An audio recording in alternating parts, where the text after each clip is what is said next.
The Messiah, the Redeemer, the baptizer by fire, the soon coming King, the Lion of the tribe of Judah.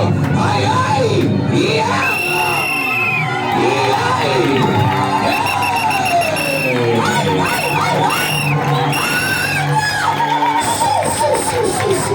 Hallelujah.